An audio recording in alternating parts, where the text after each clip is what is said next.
Emma Rodriguez stared at her reflection in the bathroom mirror of the Grand Pearl restaurant, smoothing down her navy blue dress for what felt like the 100th time. At 28 years old, she had almost given up on romance entirely. Working double shifts as a waitress 6 days a week left little energy for dating, much less the emotional vulnerability it required. Tonight was different, though. Her coworker and friend Rachel had been pestering her for months about this blind date. Gregory Patterson was supposedly the perfect match. Successful, sophisticated, and genuinely looking for something serious. Rachel had met him through her cousin who worked in finance and swore he was a gentleman. Emma applied one final coat of lipstick and took a deep breath. The Grand Pearl was the most expensive restaurant in the city, a place where she served other people's dreams on silver platters. She had never imagined being a guest here, sitting on the other side of the table. The irony was not lost on her that her first real date in 2 years would happen at her own workplace. She emerged from the bathroom and made her way to the reserved table near the windows. The December evening had painted the city in shades of amber and gold, with holiday lights twinkling from every building. It should have felt magical. Instead, her stomach churned with anxiety. Gregory arrived 15 minutes late. Emma spotted him immediately as he strode through the entrance with the confidence of someone who had never been told no. He was tall, impeccably dressed in a charcoal suit that probably cost more than her monthly rent, and had the kind of polished appearance that came from expensive grooming and gym memberships. Emma stood to greet him with a warm smile, extending her hand. Gregory looked at her hand, then at her face, and sat down without acknowledging the gesture. Her hand hung in the air for an awkward moment before she lowered it, feeling her cheeks flush. "You're the waitress," he said flatly, not as a question, but as a statement of fact. His tone carried the weight of disappointment, as if she had deliberately misrepresented herself. "Yes, I work here, actually," Emma replied, trying to keep her voice steady. "It's nice to finally meet you. Rachel has told me so much about you." Gregory picked up the menu without looking at her. Rachel failed to mention certain details. "I assumed you worked in the restaurant industry in a management capacity, not as service staff." The words stung like a slap. Emma felt her initial nervousness transforming into something else. Something that tasted like humiliation mixed with rising anger. She had worked hard her entire life, putting herself through community college while supporting her sick mother.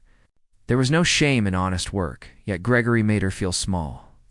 "Being a waitress is honest work," she said quietly, maintaining her dignity. "I take pride in what I do." Gregory finally looked up from the menu, his eyes scanning her with open disdain. "I'm sure you do. But let's be realistic here. I'm looking for someone who can match my lifestyle. Someone who understands the social circles I move in. No offense, but you're clearly out of your depth." Around them, other diners had started to notice the tension at their table. Emma felt dozens of eyes turning toward them, including those of her coworkers. Her face burned with shame, but she refused to look away from Gregory's cold gaze. "I see," she managed to say.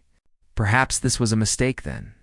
Perhaps—" Gregory laughed, a harsh sound that carried across the quiet restaurant. "Definitely. Look, I'll make this easy for both of us." He pulled out his phone and made an exaggerated show of checking it. Then, loud enough for nearby tables to hear, he announced, "I just got an urgent message from my office. Crisis situation. I need to leave immediately." The lie was so transparent it was insulting. Emma sat frozen, watching as Gregory stood up and tossed a $20 bill on the table. "That should cover your water. Sorry this didn't work out, but I think we both know you're not exactly what I'm looking for. Good luck with everything." He walked away without a backward glance, leaving Emma sitting alone at the table set for two. The silence that followed his departure was deafening. She could feel the pity radiating from the other diners, could see her coworkers whispering to each other behind the service station. Tears pricked at her eyes, but she refused to let them fall. Not here, not in front of everyone. She was gathering her purse, preparing to escape to the bathroom where she could fall apart in private, when a small voice broke through her misery. "Excuse me, miss. Are you okay?" Emma looked down to find a little girl standing beside her chair. The child couldn't have been more than 6 years old, with golden brown hair pulled into 2 braids tied with red ribbons. She wore a burgundy velvet dress, and held a stuffed rabbit close to her chest. Her big hazel eyes looked up at Emma with genuine concern. "I'm fine, sweetie," Emma said, forcing a smile that felt like it might crack her face. "Thank you for asking." The little girl tilted her head, studying Emma with the brutal honesty only children possess. "You don't look fine. You look sad. That man was very mean to you. I saw everything." Emma felt her carefully constructed composure crumbling. Something about this child's directness, her unfiltered empathy, touched a raw nerve. He was, wasn't he? But it's okay. Sometimes people are just mean. "My name is Sophie," the girl announced, as if they were old friends. "What's your name?" "I'm Emma." Sophie smiled, revealing a gap where she had lost a front tooth. "Emma is a pretty name. I like you, Emma. You have kind eyes, even though they're sad right now." Before Emma could respond, Sophie climbed into the chair Gregory had vacated, setting her stuffed rabbit on the table.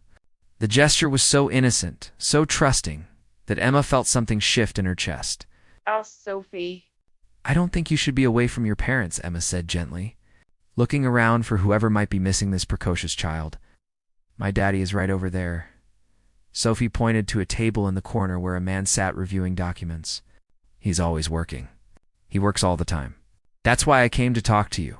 Emma followed Sophie's gaze and felt her breath catch. The man at the corner table was striking, even from a distance.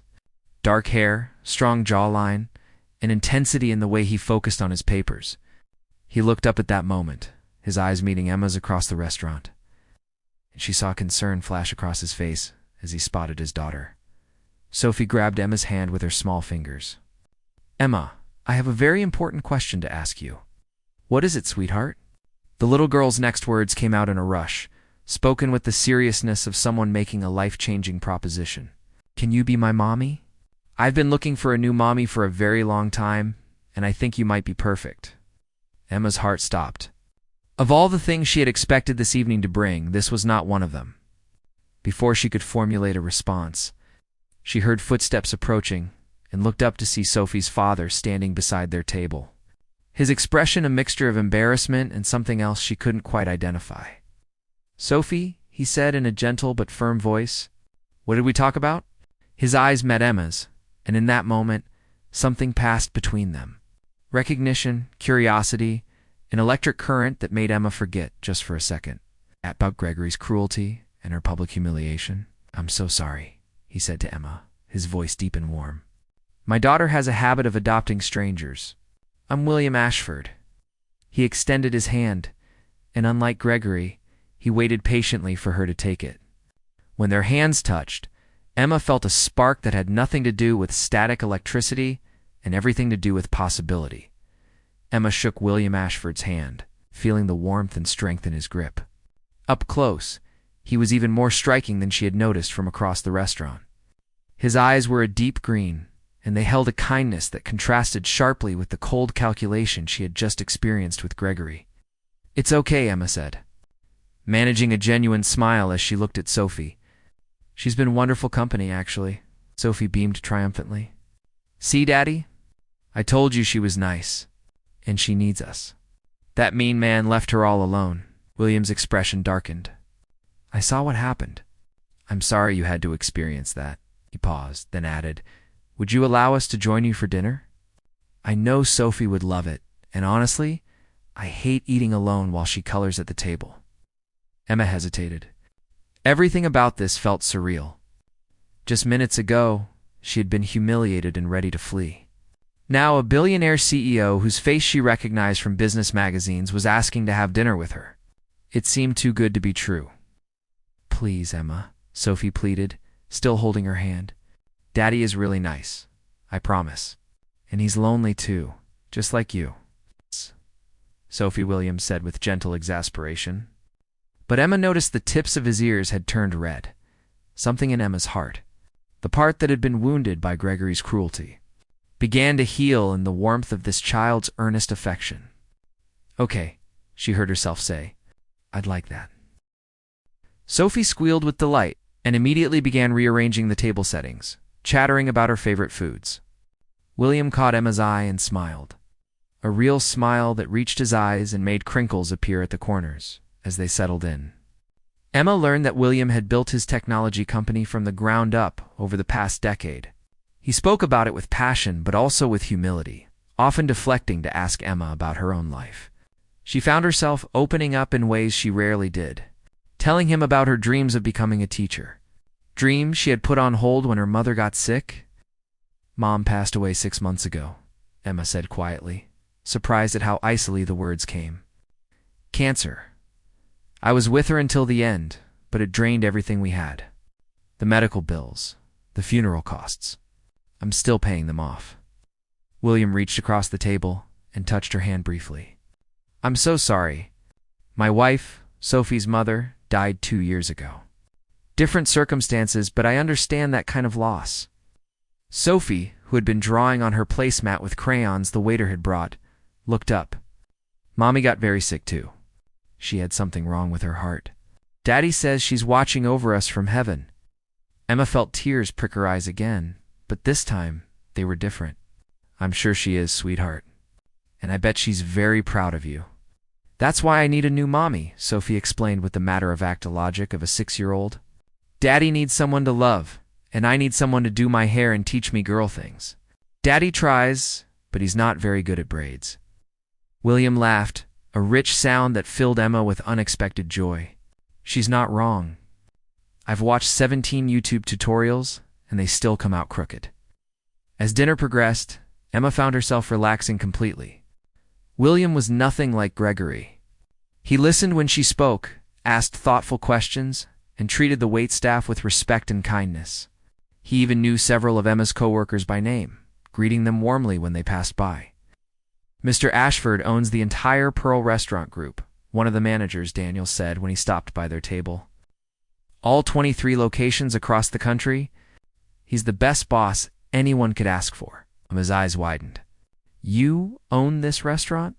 William shifted uncomfortably. "I should have mentioned that earlier.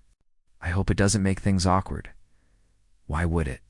Emma asked, genuinely curious, "'Cause now you know I watched Gregory humiliate you and I didn't intervene."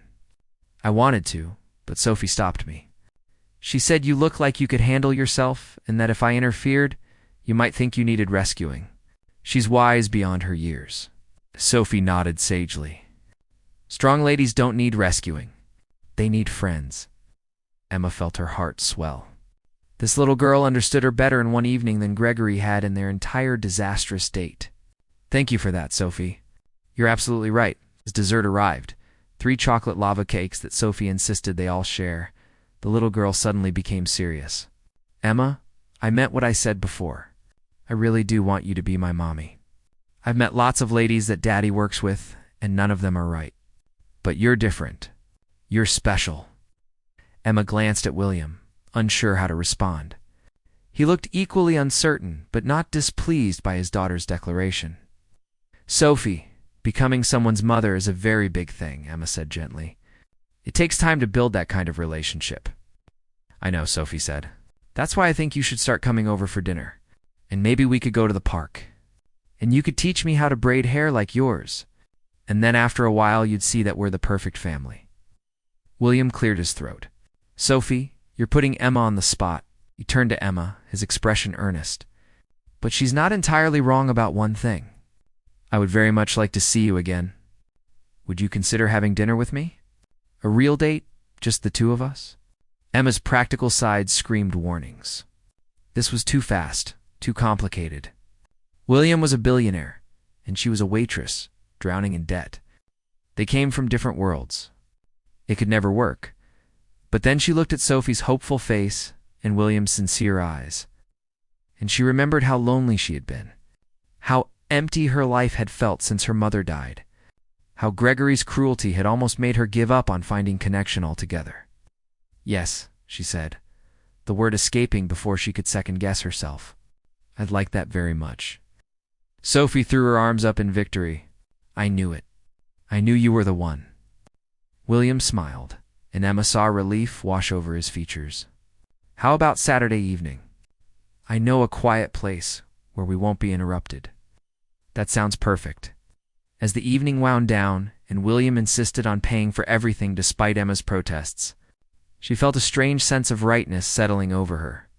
Walking toward the exit with Sophie holding one hand and William walking close beside her, she caught her reflection in the restaurant's glass doors. The woman looking back at her no longer seemed defeated or humiliated. She looked hopeful. She looked like someone on the verge of something wonderful. "Emma," Sophie said as they reached the door, "I have a good feeling about us.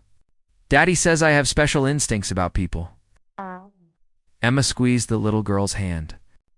"I have a good feeling too, sweetheart." What Emma didn't know was that across the restaurant, Gregory had returned. He stood in the shadows near the bar, watching the scene unfold with growing anger. His phone call to his employer would change everything.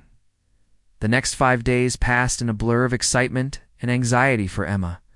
She found herself thinking about William and Sophie constantly, replaying their conversation, analyzing every word and gesture.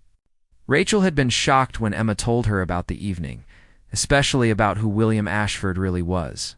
Emma, "Do you have any idea how wealthy he is?" Rachel had said, pulling up articles on her phone. "He's one of the richest men in the country. This is like a fairy tale." But Emma tried not to focus on the money. What captivated her was the way William had looked at her, really looked at her as if she mattered. And Sophie's innocent affection had awakened something maternal in Emma she hadn't known existed. Saturday arrived with agonizing slowness. Emma had used nearly all her spare money to buy a new dress, a simple emerald green number that made her eyes stand out. She was just finishing her makeup when her phone buzzed with a message from an unknown number. oh, "You're being used. Meet me at the coffee shop on 3rd Street in 1 hour." "You deserve to know the truth, Gregory." Emma's blood ran cold. Gregory? Why would he contact her now?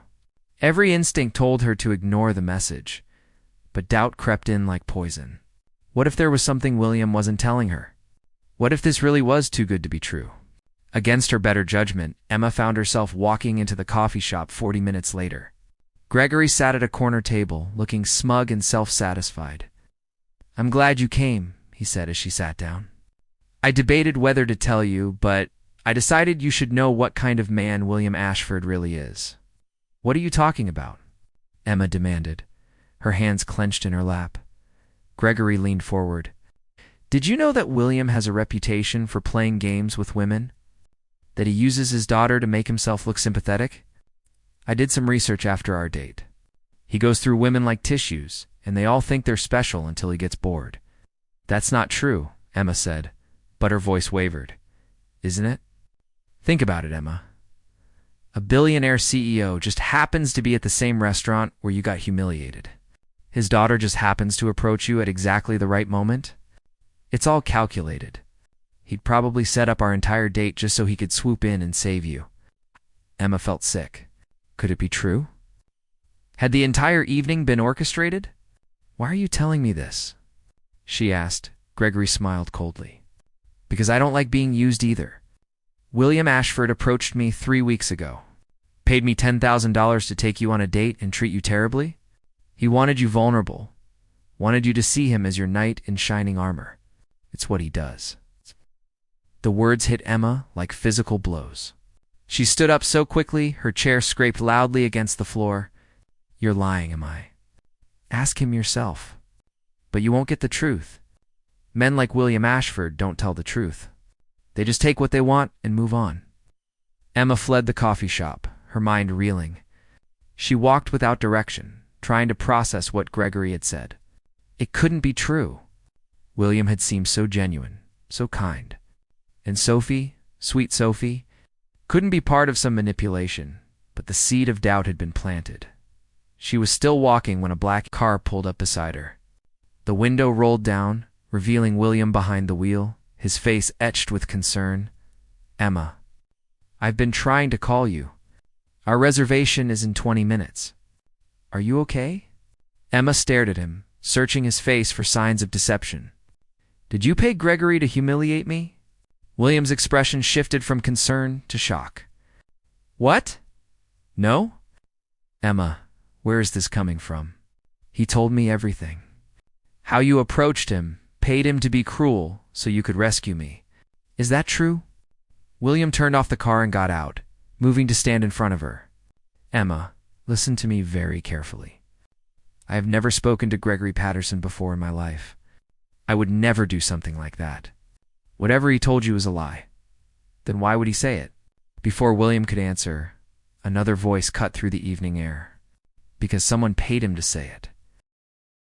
They both turned to see a woman approaching, well-dressed and carrying a briefcase.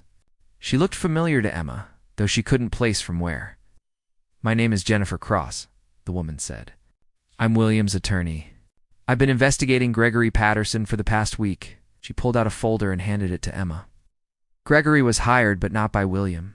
He was hired by the Peterson Group, William's biggest business rival. They've been trying to sabotage his personal life for months, hoping to distract him from an upcoming merger. Emma opened the folder with shaking hands. Inside were bank statements showing payments to Gregory from Peterson Group accounts. Emails outlining the plan to approach Emma and humiliate her, and even transcripts of phone calls. The plan was to make you vulnerable, Jennifer continued. Then have Gregory come back and plant seeds of doubt about William. They wanted to isolate you both because you pain. They didn't count on me tracing the money trail. Emma felt tears streaming down her face. I'm so sorry.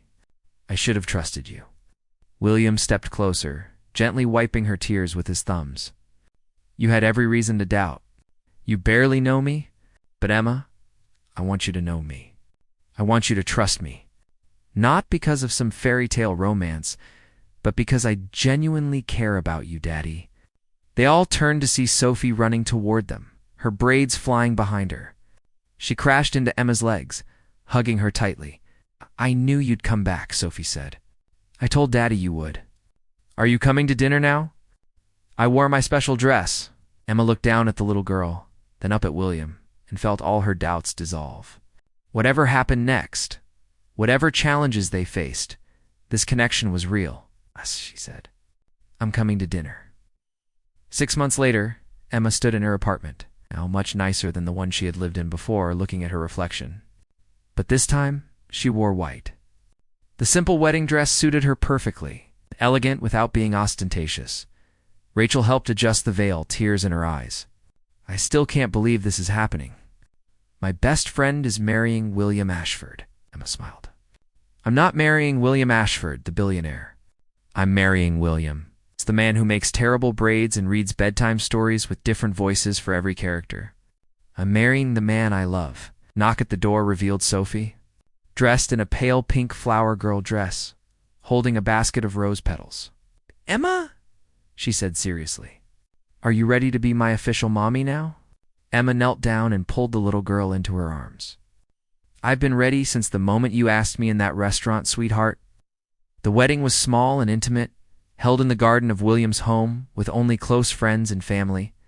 As Emma walked down the aisle, she saw William waiting for her, his eyes shining with love and promise. When they exchanged vows, Sophie stood between them, her small hands holding both of theirs. I promise to love you, William said, in all the moments, big and small. To build a life with you based on trust, respect, and partnership. I promise to love you, Emma replied. And to be the mother Sophie deserves, the partner you need. And to never stop believing in the magic of what we've found. As they kissed, sealing their promise, Sophie cheered loudly, making all the guests laugh. Later at the reception, Emma found a quiet moment to reflect. She thought about that horrible night in the restaurant, about Gregory's cruelty, about how close she had come to missing all of this. Sometimes the worst moments in life were actually doorways to the best ones. Mommy, Sophie said, tugging on her dress. The words still made Emma's heart swell. Can we dance? Emma took Sophie's hand and led her to the dance floor, where William joined them. As they swayed together under the stars, Emma realized that family wasn't always about blood. Sometimes it was about choosing each other day after day, moment after moment. She'd been looking for love in all the wrong places, settling for men who diminished her light.